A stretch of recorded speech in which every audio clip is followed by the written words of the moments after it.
Hello and welcome back. Ooh, look at that hair. To Stop and Give Me 10. I am Marilyn Ward with No Excuses. And today I'm taking you on a walk with me. So we're going to walk for 10 minutes. So maybe you could just watch this video and then you do your walk later. Or maybe you're listening to it while you're walking. I will tell you to proceed with caution. I constantly will be looking at the camera and back out at the path just for safety reasons. So same to you. Always pay attention, be vigilant when you're walking. I don't wear headphones when I walk or run because I can't stand anything in my ear. Plus they fall out. I have very small ear holes. But I'll listen to my radio when I'm running. But I have my phone in my running pouch, my running belt. So when I train clients, I do not allow them to listen to music because they need to hear my cues. And I always say when you're training in a lot of big races, especially Ironman, you are not allowed to have any devices like that because for safety reasons. But let's just say you've been training the entire time with using headphones and you get out there on race day and your headphones go out. You begin to panic because you've only trained with listening to headphones. So I try to get my clients to not rely on something like a crutch like that. Not saying that you can't ever do it, but just you shouldn't do it all the time. Just so your body can get used to training with and without music. Same goes for weather. A lot of people train for a race, an outdoor race, but they're training on the treadmill. And the first time they get outside and train in the actual environment, it's completely different and they struggle. They have a hard time. And that's with running, swimming, biking, all of that. So when you are training, train in your actual environment. It will be better for you. Now, I know I'm going all over the place in this conversation right now, this 10 minutes of movement, but they're just things that are coming to me as I'm talking and as I'm sharing with you. So today I'm heading to the trail that I always walk, the Legacy Trail, but utilize your neighborhood. So it's 12 o'clock here. It is hot as Hades already. So again, make sure you have your water. But if you've got great sidewalks in your neighborhood, utilize them. Like, I always hear the excuse of, I don't have a place to go or a place to walk. Well, if you have sidewalks, you have a place to walk.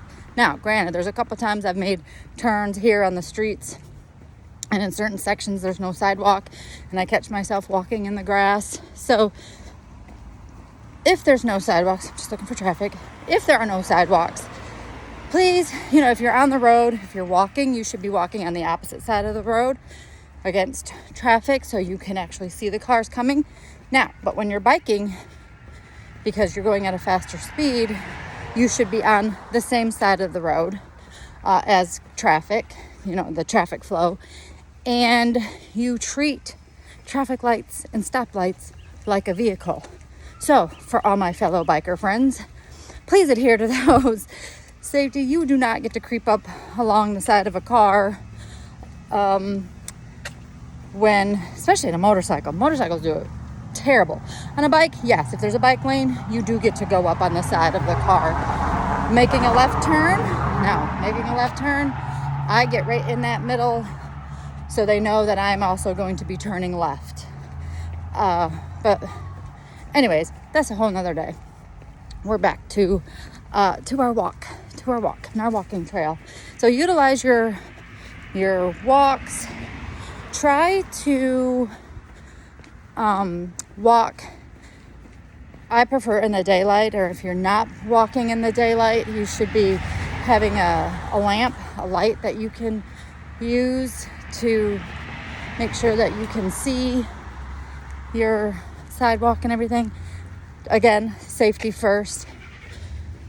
So I been going out earlier in the morning because it is so hot here right now, or later in the evening when the sun starts to go down. But don't be afraid to get out and see your neighborhood. I live in a city, so as far as pets roaming around, thank goodness everybody has to have their dog on a leash if they're out and about.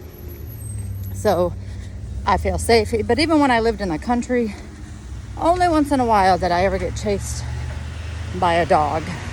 So if you feel a little bit hesitant about that, carry yourself a little mace. Again, like I carry a little pouch here, my running pouch, and I think my mom had given me some mace at one time, or my son, so he actually gave me a knife, but he likes to keep me safe. So luckily I've never had to use either, but just in case, you do bring it with you.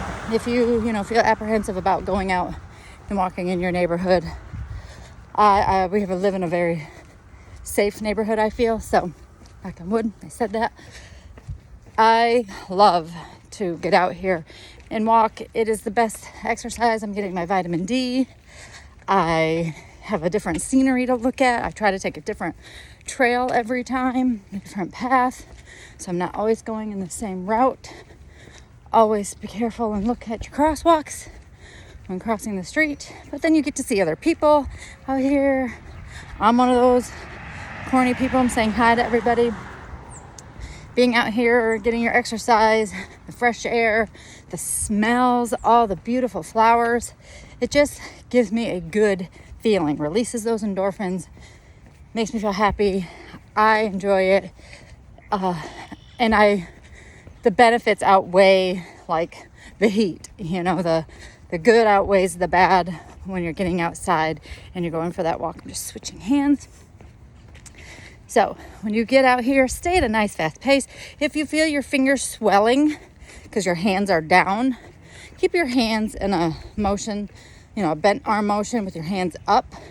1, it helps keep your arms pumping. 2, it keeps all that blood from flowing to your fingertips and making you have swollen hands when you're all done.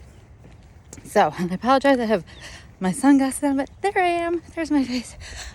It's bright out, so I'm going to keep my sunglasses on. I hope you don't mind breathing and talking. You should always be able to stay in a good conversation. That's when you know that you're not too out of breath, is by having a good normal conversation. If you've got a buddy to walk with, oh my goodness, walk with a buddy. That's great. It's great for accountability.